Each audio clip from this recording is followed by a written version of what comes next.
Sige. Ay. Oh, parang hindi ka naman nabuwisit. Parang ako pa yung nabubuwisit sa'yo. Ay! Mo! Pangit mo i-prank. Lang siya eh. Tahimik lang siya. Hindi niya ako nakausap.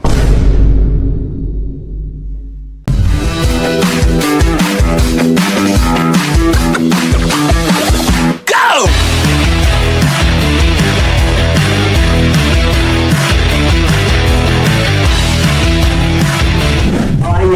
Dahil malakas ang trip niya at malakas ang toyo niya, lagi akong buwisitin. Nakaisip ako ng plano, cons. Ang plano ko, gawin natin, dahil wala pa siya, nasa office pa siya, pupunta ako sa bahay. Pagkatapos pagpunta ko sa bahay niya mismo, alam ko naman kung paano buksan yun. At magla-live selling ako ng mga gamit niya, yung mga mamahalay, yung mga signature mismo, yung mga original talaga lahat-lahat, yung mga pinagkakatago-tago niya. At hindi biro ang mga presyo. Ipiprelam natin sa online. O, hindi mabuwisit siya sa akin ngayon. Ba't yung binibenta? Pero eme lang yun. O, go! Pinakabahan ako. Bibenta ko yung gamit ni JP. Yung mga original na gamit ni JP. So, una muna nating item ay mga bag. So, una natin sa list natin ay Coach. Ang bili niya dito, alam ko po ay 160 no? 160,000. So, binibenta na lang natin ito ng 2.5. 2.5 na lang natin ibenta. O guys, dali. O, screenshot nyo na. Coach bag. O, screenshot. 1, 2, 3. 1, 2, 3. O, may na. Si Sunny Tumalad. O, Sunny Tumalad, yours na. 1, 2, 3. 1, 2, 3. Kaya mo siya marinde. Nasa trabaho pa siya. Pa-UP pa lang siya. So, ibenta natin lahat ng mga mamahaling gamit ni JB. Ganon! Ay! Ito gusto ko talaga. Hinihingi ko sa kanya to. Ayaw niya ibigay ito eh. At yung susunod na item natin ay worth 230,000. Ibenta natin ito ng 4,000. LB na bag. O, screenshot nyo na. Mine nyo na, LB1. 4,000 na lang to. 4,000. Mamo, yari ka niya kay Boss JB Gahita. Gagaspang na naman yun, Mamo. Hayaan mo, ganti ng palang ginagalit, Mamo. Oo, lagi niya ako binubuwisit eh. di ibenta ka mga gamit niya. Yours na ay si Ramos. Parating na ba siya? Hayaan mo siya, maloka siya doon. Next is Gucci. Magkano bilhin niya dito? 80? O, 80 plus daw na bag na Gucci. Benta natin ng 1,2. Oh my Gucci, 2K na. Ayan, bumili si Ate Sanya Nuevo. O, 2K na to. Ay, nakaka-10,000 na ako. Hindi yan, dead mo yan. Dead mo siya. Dali. Kinakabahan ako. Off-white na shades, kasama pa akong bumili. 114,000. Ibinibenta namin na 140. Oh? Yan, dead mo yan. Dead mo siya. Dali. 180,000 pesos na LB na shoes. Ibinibenta na po natin sa halagang 650. Kinakabahan ako.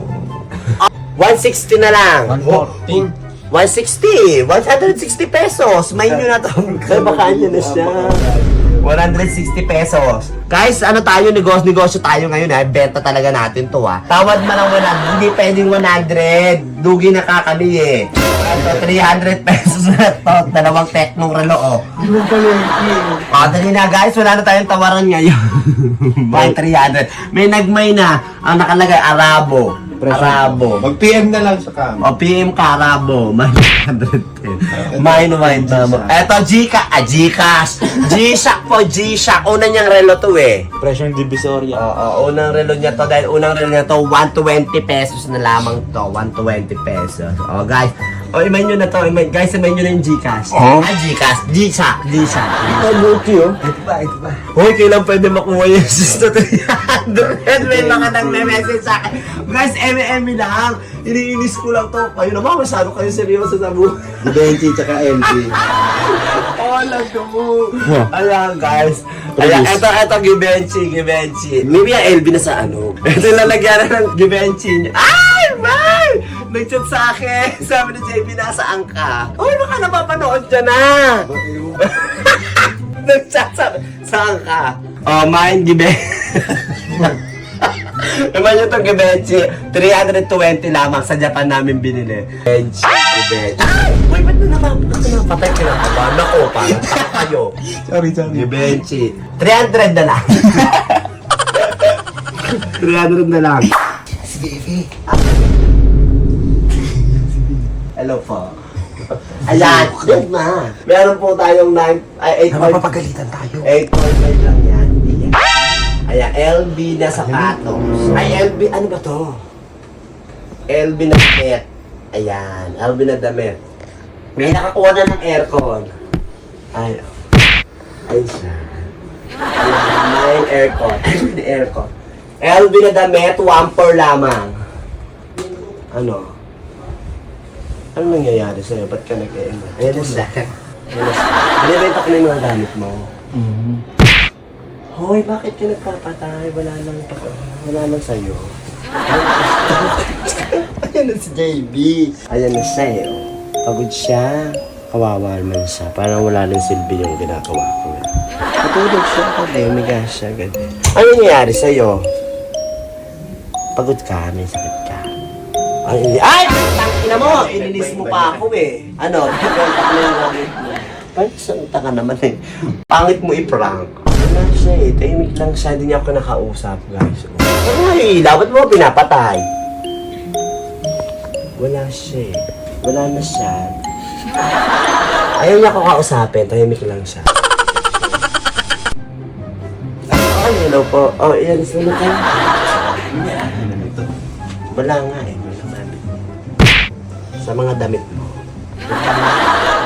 Babagay ka na lang sa kanila. Aba niya? Ha? Yung mga gamit mo ipakalan. Binibenta ko na yung damit mo eh. Wala lang siya. Ayaw niya ako pa sila eh. Kasi? Ano ba gagawin natin? Baka may sapi ka. Ano ba sa gagawin? Wala, nagbebenta ako ng gamit mo. Tapos, Ayun, wala siya eh. Ayaw niya. ano bang gagawin dapat? Wala, binibenta ko yung gamit mo. Tapos, Wala lang. Gusto ko lang benta gamit mo. Ay, guys, mamaya na nga tayo mag-usap. Pagod siya, tapos parang wala lang siya pakialam sa akin. Tinatanong niya ako ano daw nangyayari. saan? O, ayan, kausapin mo siya. Sino? Ay, Sino ba sila? wala ka din talagang kwentang iyan. Sino ba sila? Parang like busy. Ay, live ba yan? Kasi, Binibenta ko nga. Ang mga gamit mo, binenta ko na. ano ang gagawin? Wala lang. Wala akong gagawin. Ano ba sa'yo mo? Chappy ka eh. Kanina. Ano ba ang gagawin? Walang gagawin, boys. Wala, hindi na lang namin yung mga relo na ayaw niya. Kasi, Ano gagawin? Sabi mo kanina, ano ba sabi mo kanina nung tumawag ka? tumigil ka na. Ano gagawin? Sabi mo kanina magbebenta ka ng live. Oo. Tapos, Gamit mo yung bebenta ko. ba't mo nga binibenta? Eh, gusto ko nga ibenta. Parang ako ba yung nabuwisit eh. Ano gagawin? Hindi ko naiintindihan. Wala. Tinawag ko sa'yo, sabi ko magbebenta ako, manood ka. O eh, wala naman din ka nanood, di mo alam na ang bebenta ko, mga gamit mo. Wala kang kwentang i-prank dahil ano. Nabenta na. Nabenta na nga! Lahat na nga may mga pangalan na nga yan eh. Saan daw lalagay? O, wala na. Mahirap kang kausap. Ay! Na mo! Ano gagawin? Ipaliwanag mo kasi para naiintindihan. Wala, nabenta ko na. Nabenta ko na yung mga gamit. Tumawag ako sa'yo, di ba? Magla-live ako. O, magbebenta ko ng mga gamit. Kasi tinatanong mo kung nasaan ito. O, di mo alam, binibenta ko gamit mo. O, parang hindi ka naman nabuwisit. Parang ako pa yung nabubuwisit sa'yo. Kasi parang... Ang gagawin, ibebenta natin dalawa. Nabenta ko na! Ako na nga lang ba? Akala ko mabubuwisit ka kasi lahat ng mga gamit mo, pinakialaman ko. Alam mo kung ayaw mo pinakialaman ng gamit. Ano? Hindi ko naiintindihan yun. Ano? Hindi ko naiintindihan kasi dapat gawin. Ayun nga. Dapat nagalit ka. Eh, hindi ka nagalit eh. Ikaw pa yung nambubuwisit eh. Diyos ko. Babay na, guys. Ba't mo binibenta? Para Mabuwisit ka. Eh, hindi ka naman nabuwisit. Ako pa yung nabubuwisit sa'yo. Oh. Julit ka eh. Ano ulam? Ako yung nag-iinis na ako yung nabuwisit sa'yo eh. O, go na! Kumain na nga lang tayo, buwisit. Oo, lang. Effort pa ako mag-benta-benta. Wala naman pala.